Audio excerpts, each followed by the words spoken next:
네, 여러분 안녕하세요. 제 금융상품론 제 8주차 이번 시간에 자산및 증권가치 평가 전반부에 마무리하도록 하겠습니다. 제일 뒤에 마지막 문제 하나 남았었죠. 자, 이번 이 자산및 증권가치 평가 보시면은 내용도 상당히 많고 내용도 조금 좀 어려운 면도 조금 있어요. 자, 그럼에도 불구하고 제가 이 사실 가치평가 내용을 보다 뭐 제대로 하자면 훨씬 더 방대한 내용 그리고 보다 복잡한 내용을 다루어야 하는 것인데 최대한 내가 여기 제시한 예제나 이그젠플들을 쉬운 문제들로 제시를 했습니다. 세상 만사가 다 그런데 아무리 복잡한 게 있어도 그것을 가장 심플리파이 시키는 그런 노력이 필요해요. 그래서 가장 심플리파이드 된 그런 것을 우리가 잘 이해를 하면은, 그러니까 가장 기본적인 뼈대가 되는 그런 원리가 되는 것이죠. 그래서 그 원리를 잘 이해를 하면 거기서 이 복잡성이라고 하는 거는 조금 더 복잡성이 더 더해지는 거에 불과하기 때문에, 하여튼 여러분들이 지금 이 코스에서 지금 이 문제뿐만 아니라 여러분들 지금까지 공부를 했던 뭐 영어도 그렇고 수학도 그렇고 다 기본적인 원리가 있는 거고, 또 지금 여러분들이 수업을 듣는 뭐 다른 교과목에서도 하여튼 가장 쉬운 문제, 가장 기본이 되는 문제, 이런 것들을 열심히 할 필요가 있겠고요. 자, 또 하나는 상당히 좀 복잡해 보이는 그런 문제들도 최대한 이거를 우리가 어떻게 그 문제를 단순화시켜서 볼 수 있을 것이냐를 항상 고민을 해야 되겠습니다. 그래서 이런 어떤 학술적인 문제나 학문적인 문제를 푸는 문제뿐만 아니라 세상 만사 모든 게 다 복잡하기 마련인데, 모든 문제를 우리가 가장 단순화시켜서 그것을 이해를 하고, 그것만 잘 이해가 되면은 보다 복잡한, 조금 더 이제 거기서 복잡성이 더 커지는 그런 문제들도 다 이해를 하는데, 단순한 문제를 이해한 것이 중요한 그런 어떤 근간이 되게 되는 것이죠. 자, 그래서 우리 가장 마지막 문제 남겨놓고 있죠. 마지막 문제로 돌아가 보면, 자, 옵션 가치 평가 16번째 이그젬플이 되겠고요. 제가 여기다 빨간색 어려운 문제라고 했는데, 어려운 문제이기도 하고 상당히 중요한 문제이기도 하고, 앞서 여러분들이 봤던 소위 리스크 뉴트럴 밸류에이션, 위험 중립 가치 평가의 이그젠플이고, 그래서 위험 중립 가치 평가라고 하는 거는 특히 이 금융 경제학에서 상당히 이 어떤 불확실성을 고려해서 불확실성 때문에 expected return이 높아져 있는 그런 자산들을 우리가 어떻게 디스카운트를 해서 현재 가치를 구해야 하느냐에 대한 기본적인 원리가 되겠고요. 그래서 실제 좀 더 이 구체적이고 좀 우리 실무에서 다루는 문제들은 훨씬 더 어려운 문제들이 되겠지만은, 자, 이 문제는 보시다시피 그런 위험 중립 가치 평가를 적용하고 그 원리를 이해할 수 있는 많은 문제들 중에서 가장 심플한 문제가 되겠습니다. 그래서 이 지금 가치평가 슬라이드에 나와 있는 많은 이그젠플들이 다 그런데 전부 다 굉장히 단순화된, 최대한 단순화된 문제고, 최대한 제가 심플리파이 하려고 노력해서 만든 그런 문제들이기 때문에, 이거 뭐 단순한 걸 풀어서 뭐 어려운 거 못 푸는 거 아니냐 걱정하실 필요 없이, 단순한 걸 풀고 그것을 잘 이해를 해야 훨씬 더 복잡하고 어려운 문제들을 풀 수가 있다 라고 하는 것을 이번 코스뿐만 아니라 다른 코스, 또 다른 여러분들이 앞으로 맞닥뜨리게 되는 여러 가지 문제에서도 항상 그런 원리를 생각을 하면 좋겠습니다. 자, 이 문제로 돌아와서, 자, 현재 주가가 1000원이고 일기후 주가가 1200원이 되거나 900원이 된다는 거예요. 근데 1200원이 될 확률은 3분의 2이고 900원이 되는 확률이 3분의 1이야. 그래서 이러한 주식을, 근데 이게 이제 보통 우리가 옵션에서 이게 기초자산이 됩니다. 기초자산. 자, 이런 주식을 기초자산으로 하는 행사가가 1000원인 콜옵션이 있다. 이 콜옵션이라고 하는 거는, 자, 나중에 좀 더 자세히 얘기하겠지만, 이거는 뭐다? 살 수 있는 권리다. 가격이 얼마가 되든지 간에 얼마의 행사가, 우리 보통 엑서사이즈 프라이스라고 하는데, 이 주어진 행사가, 그러니까 콜옵션 계약을 처음 약정할 때, 서로 간에 계약을 할 때 이 행사가를 양자 간에 정하고요. 나중에 기초자산이 얼마가 됐든지 간에 1200원이 되든지 900원이 되든지 간에 콜옵션을 가진 자는 이거를 행사를 하면은 이 살 수 있는 권리이기 때문에, 내가 1000원에 행사가 1000원에 사겠다 라고 이 콜옵션을 행사를 하면은 이 콜옵션을 판 사람은 반드시 주식을 가격이 얼마든지 간에 그 주식을 얼마에 1,000원에 팔아야 되겠습니다. 그렇죠? 그래서 이 콜옵션을 가진 사람은 만약에 주가가 1,200원이 되면은 자기가 1,200원짜리를 1,000원에 살 수가 있게 되는 거니까 얼마만큼의 200원만큼의 가치가 있게 되는 거고, 만약에 주가가 900원인데 내가 굳이 900원짜리를 1,000원에 사야 될 필요는 없잖아요. 그러니까 이 경우는 행사를 안 할 거예요. 그렇죠? 당연히 앞서 봤던 이런 경우는 어떻게 한다? 행사를 합니다. 행사가보다 1,200원 가격이 더 높기 때문에. 자, 근데 요걸 계약을 할 때는 지금 현재 주가는 1,000원이고 나중에 어찌 될지는 모를 일이기 때문에 이런 콜옵션 계약이 서로 간에 성사가 되는 것이죠. 그렇죠?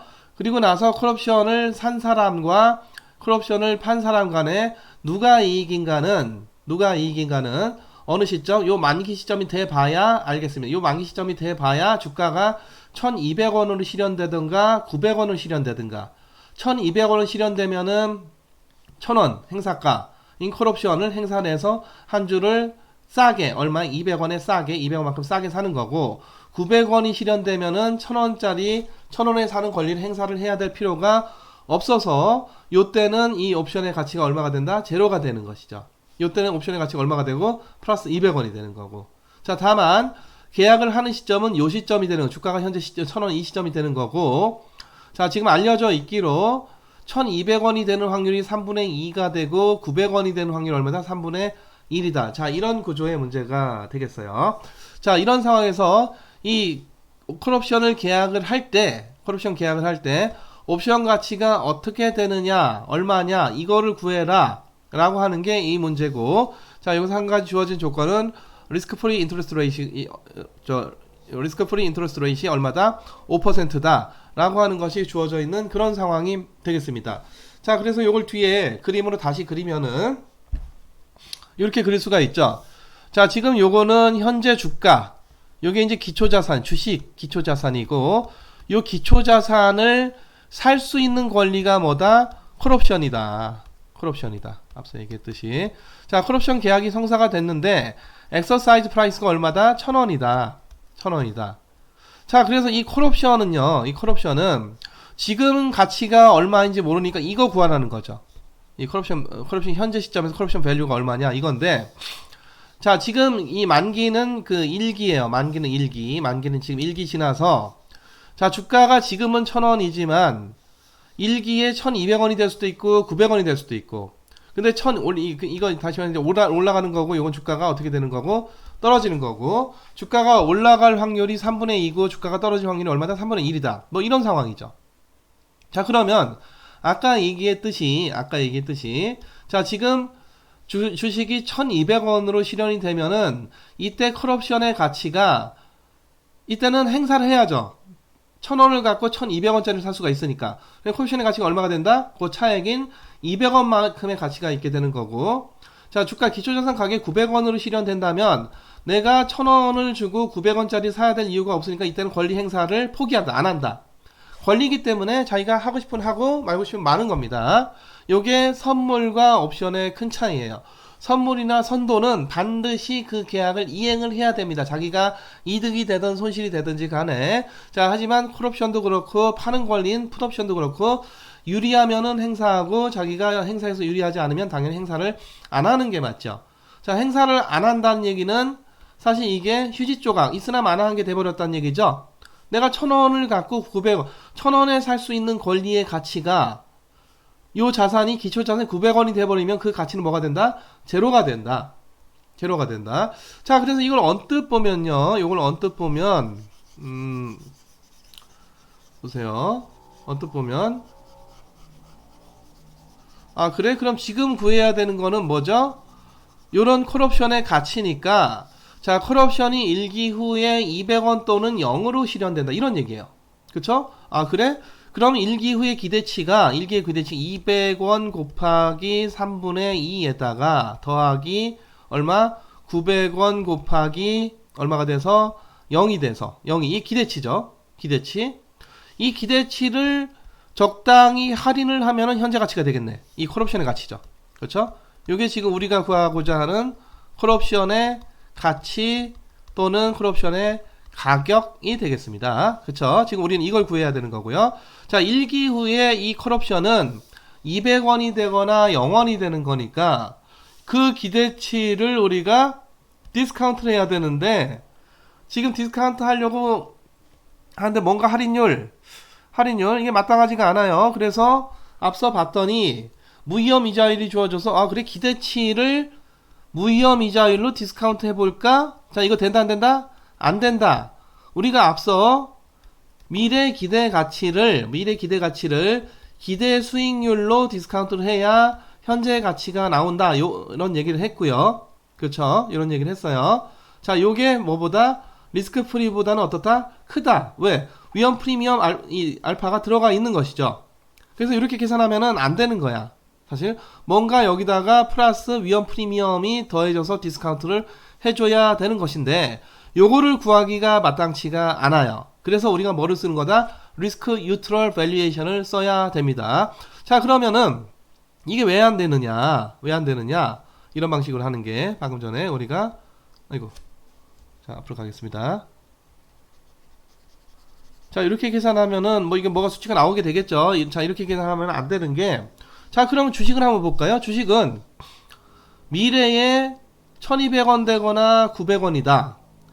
자 미래 주식의 기대치 이 주식 요 S1은 1200 되거나 900 되거나 둘 중에 하나를 실현되는 확률 변수니까 그 기대치를 구하면 그 기대치가 얼마입니까? 그 기대치가 1200원 곱하기 얼마? 3분의 2 플러스 900원 곱하기 얼마? 3분의 1이 되겠죠. 그쵸? 자 그래서 요걸 다시 우리가 계산을 하면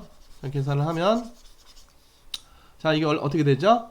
400, 428, 800원에다가 더하기 300원 해서 이게 얼마가 된다? 1100원이 된다. 1100원이 된다. 자, 그러면은 주식 기대치 1100원을 1 플러스 RF 5%라고 했죠, 앞서. 무위험 이자율, 무위험 금리 5%. 자, 5% 디스카운트 하면은 만약에 이런 계산이 맞다면 기대치를 뭘로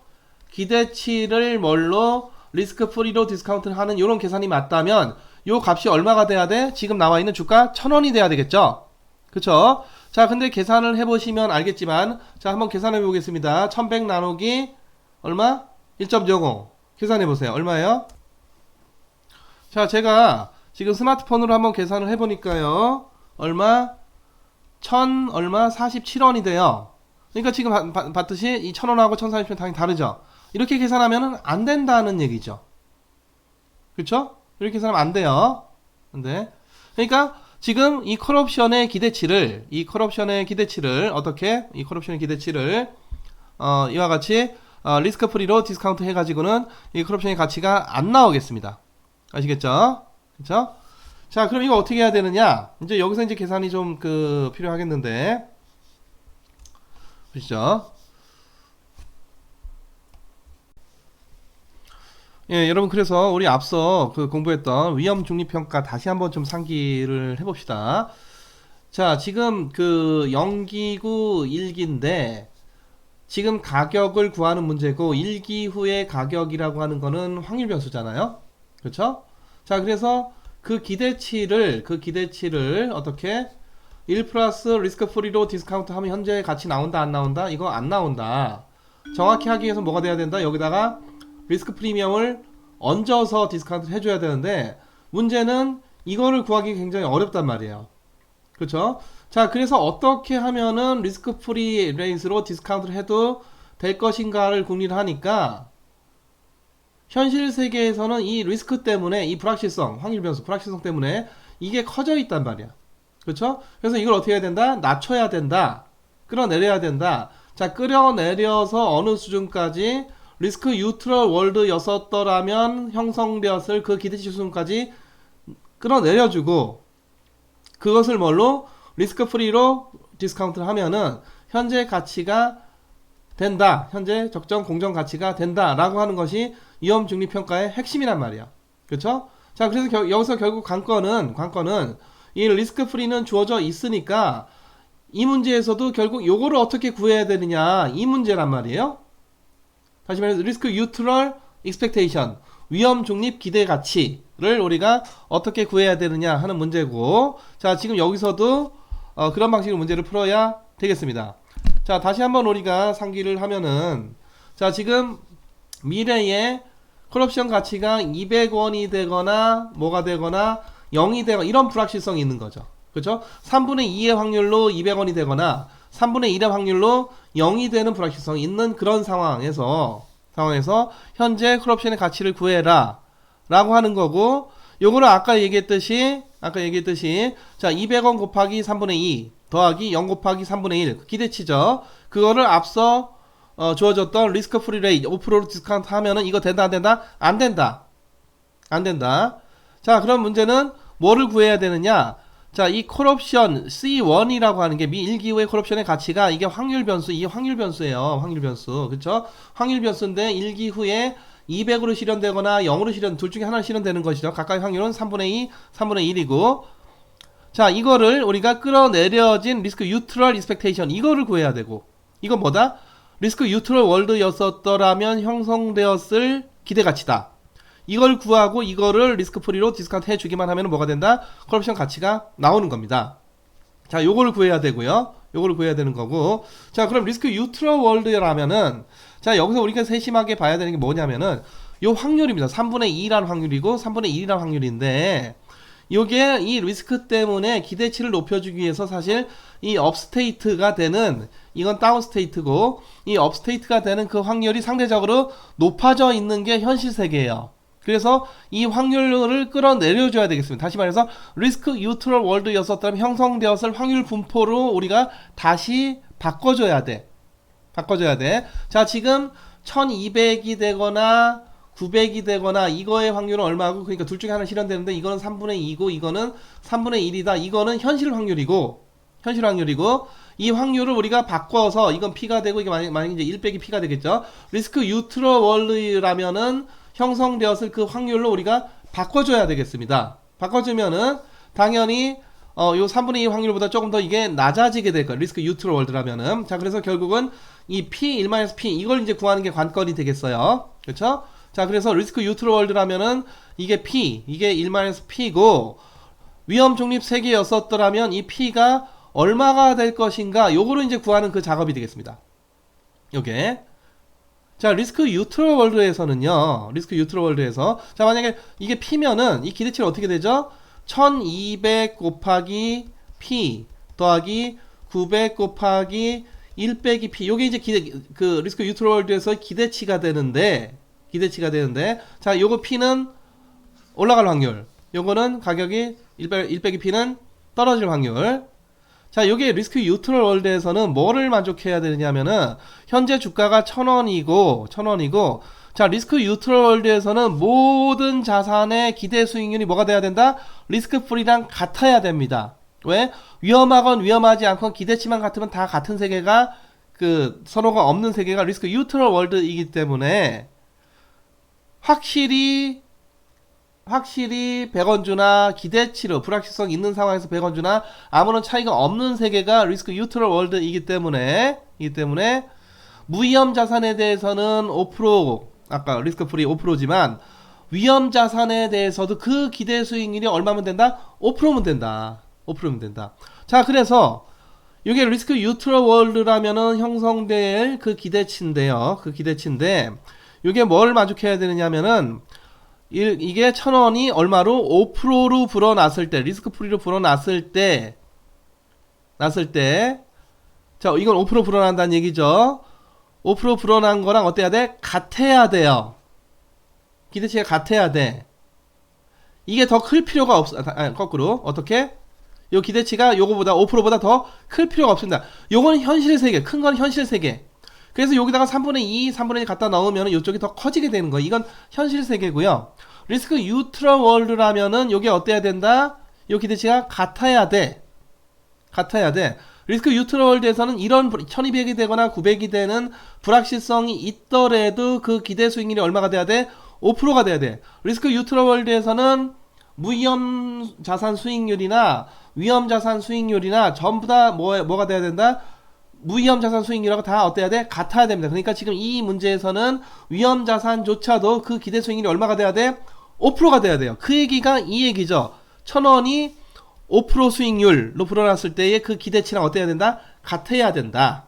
같아야 된다. 자, 그래서 여기서 이제 우리가 P를 구할 수가 있게 되겠습니다. 자, 여기서 P를 왔다 갔다 풀어서 구하면, P를 왔다 갔다 풀어서 구해보세요. 어떻게 됩니까? 이쪽은 그 5%니까 얼마가 1050이 되고, 이쪽은 1200P, 900P, 300P네. 300P에다가 더하기 900이니까 여기서 우리가 P는 결국은 왔다 갔다 풀면은 2분의 1이다. 라고 하는 것을 알 수가 있겠습니다. 다시 말해서 리스크 뉴트럴 월드라면은 이 업스테이트 확률이 3분의 2까지 안 가고 얼마가 된다? 올라갈 확률도 2분의 1이고 내려갈 확률도 얼마가 된다? 2분의 1입니다. 항상 반반 확률 되는 건 아닙니다. 이 문제가 우연히 그렇게 되는 거지. 어찌됐든지 중요한 것은 업스테이트 확률은 리스크 뉴트럴 월드에서 떨어지고 다운스테이트 확률은 어떻게 된다? 좀 더 올라간다. 현실 세계에는 위험이 있기 때문에 기대치를 불려주기 위해서 확률 분포가 1200이 될 확률이 무려 3분의 2나 되고 떨어질 확률이 3분의 1, 요 문제 훨씬 더 작은데 리스크 뉴트럴 월드에서는 이 각각 확률이 뭐가 된다? 2분의 1, 2분의 1이 되는 게 이게 어디다? 이게 바로 리스크 뉴트럴 월드가 되겠습니다. 그래서 우리가 P를 미지수로 놓으면은 이건 1-P가 되고 결국 이제 우리가 P를 구하는 게 관건이고 이 P를 구하기 위해서 우리가 어떤 이퀘이션을 세우냐면은 자, 주식의 위험 자산인 1200이 되거나 900이 되는 위험 자산인 주식의 기대 수익률도 얼마가 돼야 된다? 5%가 되는 세계가 리스크 뉴트럴 월드이기 때문에 그거를 만족하는 그 P를 구하면 되는 거고 피해진 P가 얼마다? 2분의 1이다. 2분의 1이다.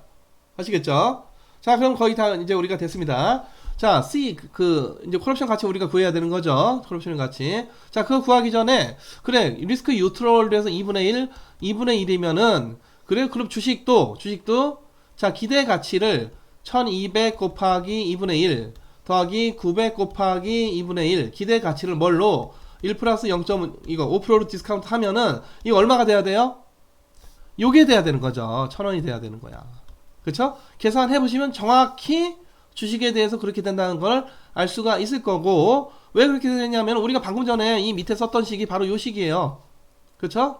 그래서 이 P가 얼마로? 2분의 1, 100이 P가 얼마로? 2분의 1로 구해진 거란 말이죠.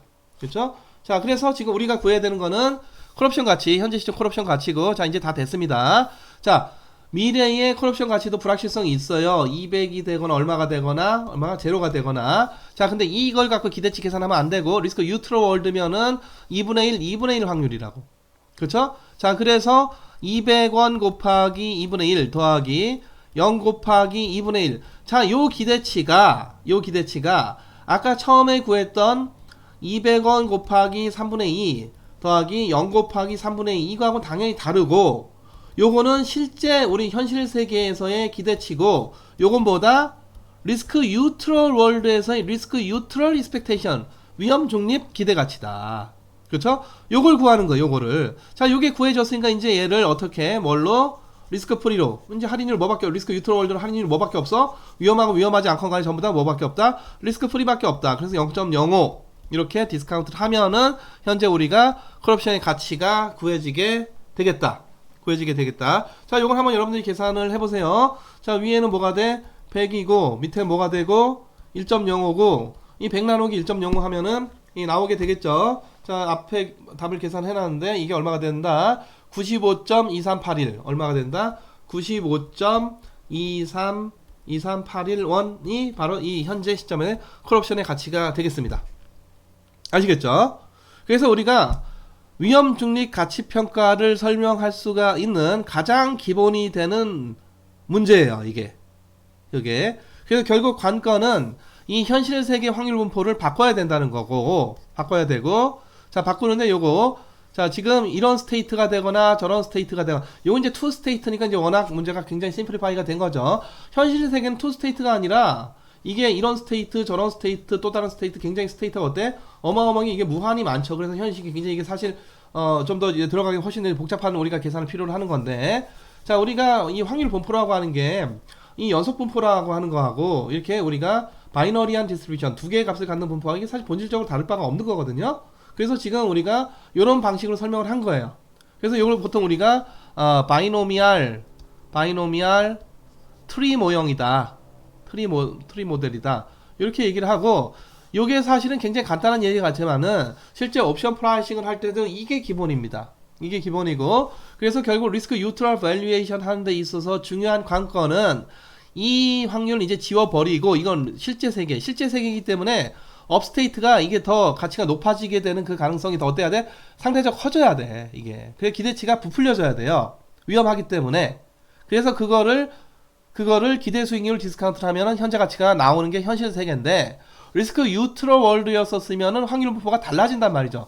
다 달라질 때 그때 그 확률이 어떻게 되느냐, 그것만 구하면, 이것만 구하면은 이 확률 분포에 따라서 기대치를 구하고, 그걸 뭘로, 이게 바로 리스크 뉴트럴 익스펙테이션 되는 거죠. 그걸 뭘로, 리스크 프리 레이스로 디스카운트를 해주기만 하면은 현재 가치가 나온다라고 하는 것이 바로 리스크 뉴트럴 밸류에이션의 기본 원리가 되겠고요. 그것을 설명하는 가장 중요하면서도 가장 심플리파이드, 가장 단순화된 그런 문제가 바로 이 문제가 되겠습니다. 자, 그래서 여러분들 이번 우리가 가치평가 여기서 마무리를 하겠습니다. 다시 한번 여러분들 복습들을 잘 하시면은 잘 하시고, 예제들이 전부 다 굉장히 단순화된 그런 예제들인데, 이거를 잘 이해를 해야 더 복잡한 문제를 풀 수가 있다. 여러분들 아마 중고등학교 때도 수학 문제 풀 때 보면은, 이건 뭐 우리 수학은 아니지만은 항상 여러분들이 취해야 되는 그 전략, 어려운 문제부터 풀면은 아무것도 안 돼요. 항상 쉬운 문제를 많이 풀어서 완전히 그 원리를 체득을 해야 어려운 문제를 우리가 해결할 수가 있게 되는 겁니다. 자, 지금 우리가 이 금융경제학에서도 마찬가지로, 지금 우리 금융상품론이나 이 코스에서도 마찬가지로 가장 간단한 원리를 여러분들이 잘 이해를 해야 훨씬 더 복잡한 문제를 풀 수가 있는 것이고, 자, 그런 차원에서 지금 내가 예제 1부터 16까지 꽤 많이 나왔는데 전부 다 간단한 문제들이니까 다시 한번 여러분들이 복습을 꼭 해주시기를 간곡히 얘기를 드립니다. 자, 그럼 가치평가 이 분야는 여기서 마치도록 하겠습니다. 수고했습니다.